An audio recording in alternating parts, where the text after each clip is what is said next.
Приветствую вас, дорогая церковь, дорогие братья и сестры, дорогие гости, которые здесь присутствуют. Мир вам всем. Поводом для моей проповеди послужила совсем обыкновенная ситуация. Совсем ничем не примечательная. В ожидании, в очередном, мы стоим на остановке, если там едем домой или куда-то с одной и то же.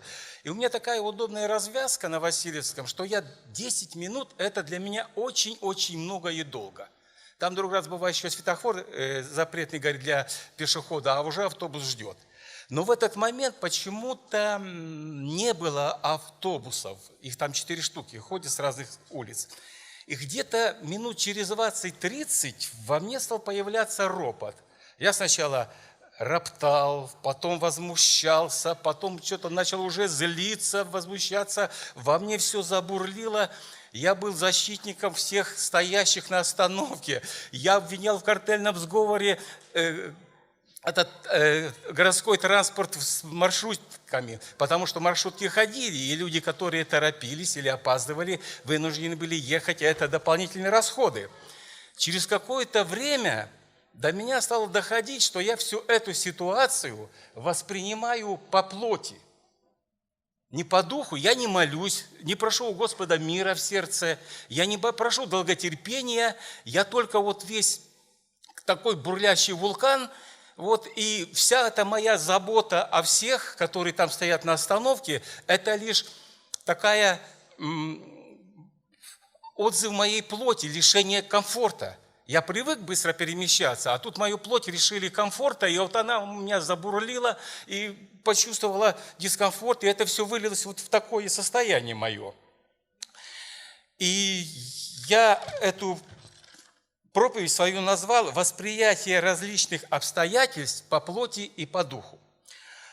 Для примера я взял 2 библейских случая, 2 библейские ситуации. Первая – это Исход, 14 глава, с 1 по 16 стих. Вот я прочитаю. Это Господь выводит свой народ из египетского плена. Переход через Черное море. «И сказал Господь Моисею, говоря: скажи сынам Израилевым, чтобы они повернули обратно и расположили станом перед Пигоферофом, между Мигдалом и между морем, перед Ваал-Цефонов. Напротив его поставьте стан у моря. И скажет фараон о сынах Израилевых: они заблудились в земле этой, заперла их пустыня. А я ожесточу сердце фараона, и он погонится за ними. И покажу славу мою на фараоне и на всем войске его, и познают египтяне, что я Господь». И сделали так. И возвещено было царю египетскому, что народ бежал, и обратилось сердце фараона и рабов его против народа этого. И они сказали: что это мы сделали? Зачем отпустили израильтян, чтобы они не работали на нас? Фараон запряг колесницу свою, и народ свой взял с собою, и взял 600 колесниц отборные, и все колесницы египетские, и начальников над всеми ими. И ожесточил Господь сердце фараона, царя египетского, и он погнался за сынами Израилевыми. Сыны же Израилевы шли под рукой высокой. И погнали за ними египтяне, и все кони с колесницами фараона, и всадники, и все войско его, и настигли их, расположившихся у моря, при Пигоферофе перед Ваал-Цефоном. Фараон приблизился, и сыны Израилевы оглянулись, и вот египтяне идут за ними. И весьма устрашились, и возопили сыны Израилевы Господу. И сказали Моисею: разве нет гробов в Египте, что ты привел нас умирать в пустыню? Что ты сделал с нами, выведя нас из Египта? Не это ли самое говорили мы тебе в Египте, сказав: оставь нас, пусть мы будем работать на египтян, ибо лучше быть нам в рабстве у египтян, нежели умереть в пустыне. Но Моисей сказал народу: не бойтесь, стойте и увидите спасение Господне, которое Он соделал вам ныне. Ибо египтян, которых видите вы ныне, более не увидите вовек. Господь будет сражаться за вас, а вы будьте спокойны». Я на этом остановлюсь. На что я хочу обратить ваше внимание. Люди знали от Моисея о Боге, как о своем заступнике. Люди видели силу Божью, явленную через Моисея в диалоге с фараоном, это египетские казни. Это все видели. Люди знали Божий план спасения. Через Моисея вывод их из египетского рабства. Но оказавшись в тяжелой стрессовой ситуации, грозящей смертью, Сердца их наполнились страхом, отчаянием, истерикой, и Божьи слова, Божий план спасения, сказанный им через Моисея, перестал что-либо для них значить. И это все, страх, отчаяние, ропот, истерика, выливается все на Моисея. Это 10-12 стих. Это весь 14 главы. Сначала Моисею удается удерживать, сохранять самообладание. Он успокаивает народ. Он говорит им, что Господь будет их заступником, Господь будет сражаться с ними. 13-14 стих. Но, по всей видимости, все вокруг происходящее, с одной стороны, обезумевшаяся от страха толпа соотечественников, ревущих, плачущих в истерике, а с другой стороны, в войсках фараона. И это все наводит на Моисея страх и ужас, и он тоже забывает о Господних наставлениях в страхе и ужасе, и вопиет Господу. И уже сам Господь, самому Господу приходится выводить Моисея из этого стрессового состояния. Вот. 15-16 стих. «И сказал Господь Моисею, что ты вопиешь ко мне? Скажи сынам Израилевым, чтобы они шли. А ты подними посох твой и простри руку твою на море, и раздели его, и пройдут сыны Израилевы среди моря по суше». Почему так произошло? Да потому, что несмотря на то, что еврейский народ был частью Божьего плана, и сам Господь контролировал все происходящее, весь народ во главе с Моисеем принял все вокруг происходящее по плоти, по своему умозаключению, а не по духу, то есть не по Слову Божьему. Так как вот вначале я принял вот эту ситуацию тоже по своему умозаключению, а не по Слову. И пришлось мне как бы понервничать. Я хочу тоже, возможно, вам кому-то приходилось в такой ситуации что-то подобное испытывать, когда кого-то ждете долго, когда что-то где-то, чего-то такой. А вот хочу немножко пример для автомобилистов. Вот когда здесь ставили автомобили на территории университета, а потом раз сказали не ставить. И вот вам пришлось ставить где-то, искать место. Что в ваших сердцах тогда произошло? Что в вашем сознании? Вы сказали: слава тебе, Господи, смиряюсь, поставлю там, где будет. Или какой-то ропот появился. Вот когда появился ропот, восприятие ситуации по плоти. Когда со смирением, значит, по духу, по слову. Это я говорю для того, чтобы вы лучше восприняли смысл моей проповеди. Беру другую ситуацию, взятую из Нового Завета. Тоже с угрозой для жизни. Апостола Павла, арестованного за Слово Божье, везут на корабле в Рим на суд Кесарю. Корабль попадает в сильнейший шторм. И они оказываются в опасной для жизни ситуации. Деяния, 27 глава, вот я так по 27 главе буду приводить примеры, 18-21 стих. На другой день из-за сильного разбушевавшегося шторма начали выбрасывать груз. А на третий мы своими руками выбросили оснастку корабля. Но как многие дни не видно ни солнца, ни звезд, я немножко забегу вперед, 14 дней их носило по морю. И продолжалась сильная буря, то, наконец, исчезла всякая надежда на наше спасение. Люди потеряли уже веру в себя, приготовились к смерти. Исчезла надежда на спасение. И, как мы видим, плывшиеся на корабле, говоря как бы нашим языком, подверглись сильному стрессу в ожидании своей смерти, что даже не могли есть. Это 21 стих. Я еще немножко вернусь к этому. И тогда Бог берет ситуацию под свой контроль. И как через Моисея во время исхода Бог говорил еврейскому народу, так здесь Он через апостола Павла говорит с тем плывущим на корабле. Вокруг все еще, представьте, бушует буря. Сильнейший шторм. Вот как можно верить там словам, если все вокруг шторм, все, корабль уже погибает. Корабль, как щепку, буря швыряет по волнам, заливая водой, и вы знаете, мне приходилось, у меня 3 года морского стажа, я в 6 баллов попал, так там незакрепленные, помню, гирю кто-то не закрепил, двери вминало, там железные двери, ледокол «Волынец», я такой работал, старый корабль, сейчас он был, вот. Это я знаю, что такое, все вот так, трещал он по швам, аж треск расходился, думали, развалится, это всего 6 баллов. Я не знаю, сколько там было, но это довольно-таки очень опасно, страх наводит.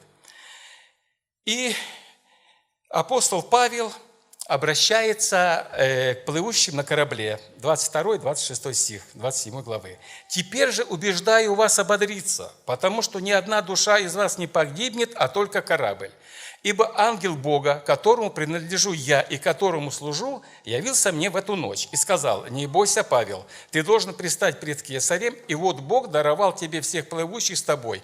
Поэтому ободритесь, мужи, ибо я верю Богу, что будет так, как мне сказано. Нам должно быть выброшенным на какой-нибудь остров». 14 дней буря носила корабль по Адриатическому морю.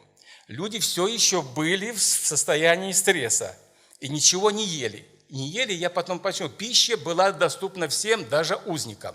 Могли свободно взять, я заострю это внимание. Не ели не потому, что качка была. Там опытные моряки были, они не страдали качкой. Они ели потому, что был сильнейший стресс в ожидании смерти своей. Апостол Павел обращается ко всем плывущим вместе с ними с такими словами. 37 стих. «Сегодня 14-й день, как вы в ожидании остаетесь без пищи, не принимая ничего. Поэтому прошу вас принять пищу. Это послужит к сохранению вашей жизни, ибо никого из вас не пропадет волос с головы». Сказав это, и взял хлеб, он возблагодарил Бога перед всеми и разломил, начал есть. Тогда все ободрились, приняли пищу. Было же всех на корабле 276 душ. Ни много ни мало, да? Все-таки это внушительное число людей.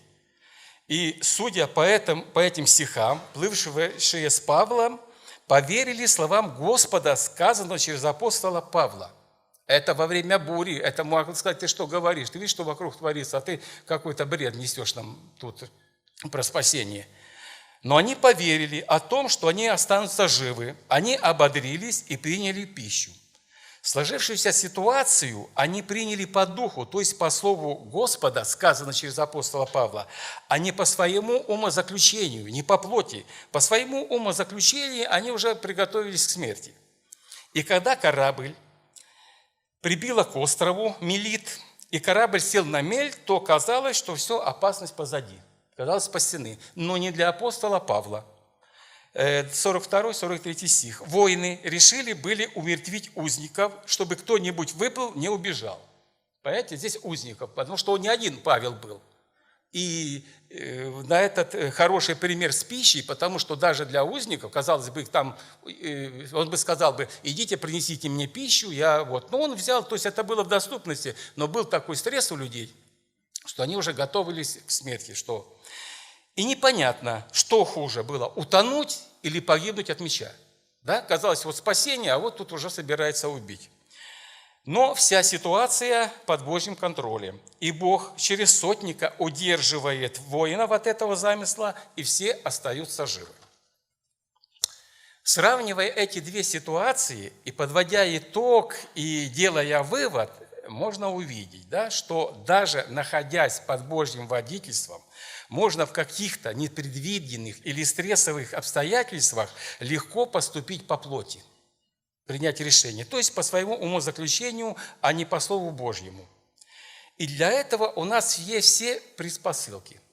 Пока мы с вами, наша душа живет в теле нашем, на этой грешной земле, нам, хочешь не хочешь, нужно как-то питаться, как-то одеваться, создавать какой-то быт. Вот. И есть все предпосылки, что такой риск, что увлечься этим и в большей степени заботу об этом мы можем отдавать о своей плоти, то есть заботой о своей плоти. И в сердце своем, и в уме своем поставить вот эту заботу о плоти на первое место. что и тут надо, и там надо, и это, и все, и такое, знаете, вот суета. Вот. И Господь через слово Евангелия нас предостерегает. Римлянам 13 глава, 14 стих. «Но облекитесь Господа нашего Иисуса Христа, и попечение о плоти не превращайте в похоти». И дальше. «Ибо все, что в мире, похоть плоти, похоть очей и гордость житейская, не есть от Отца, но от мира сего». 1 Иоанна, 2 глава, 16 стих. Следующее, о чем нам нужно помнить, это то, что плоть желает противного духу, а дух противного плоти. Они друг другу противятся, так что вы не то делаете, что хотели бы. Галатам 5 глава, 17 стих. И если плоть возьмет верх над нашим духом, то могут появиться и некоторые дела плоти, описанные в Галатам 19-20 стиха. Я все не зачитываю, такие, знаете, сильные, страшные. Я такие, которые могут присущи быть и нам, верующим людям. Ссоры, зависть, гнев, распри, разногласия, даже ереси могут быть, ненависть, пьянство, бесчинство. Ну, там есть такой солидный перечень. Вот. Галатам 5 глава, 19-20 стих. Вот. Будучи в стрессовой или в какой-то другой ситуации, мы можем легко поступить по плоти. Принять небиблейское какое-то решение для своих действий, ответить или сказать что-то либо не так, как учит Писание. Да, очень, мы знаем такие слова-паразиты, мы вроде бы не ругаемся, а употребляем какие-то сленги. Вот. Потом, спохватившись, будем каяться, просить прощения у Господа за свои решения, поступки. Или в какой-то экстренной ситуации, когда решение нужно принимать на подсознании, то наше подсознание выдаст то, что находится в нашем сознании, плотское или духовное. Ну, я обычно езжу, я работаю в аварийной службе, и вот водитель, все нормально, все разговаривает, и какая-то ситуация происходит, какой-нибудь там умник в кавычках перестраивается, подрезает, то из него такое сразу выскакивает, что и даже не ожидаешь. Человек вроде бы не употребляет, не сквернословит, а тут... Потому что экстренная ситуация действительно там такая, что... И вот что в подсознании, что в сознании, то и подсознание выдаст. Поэтому я предлагаю прислушаться к назиданию апостола Павла, который через послание к Колоссянам, 3 главы 16 стиха, и говорит сегодня и нам, и говорит в первую очередь и мне. «Слово Христово да вселяется в вас обильно, со всякою премудростью научайте и вразумляйте друг друга псалмами, славословиями, духовными песнопениями, во благодати воспевая в сердцах ваших». Да? Что мы сейчас вот делали. И закончить я хочу стихом, это в первую очередь для меня и для всех. Послание к Галатам, 5 глава, 16 стих. «Поступайте по духу, и вы не будете исполнять вожделение плоти». Аминь.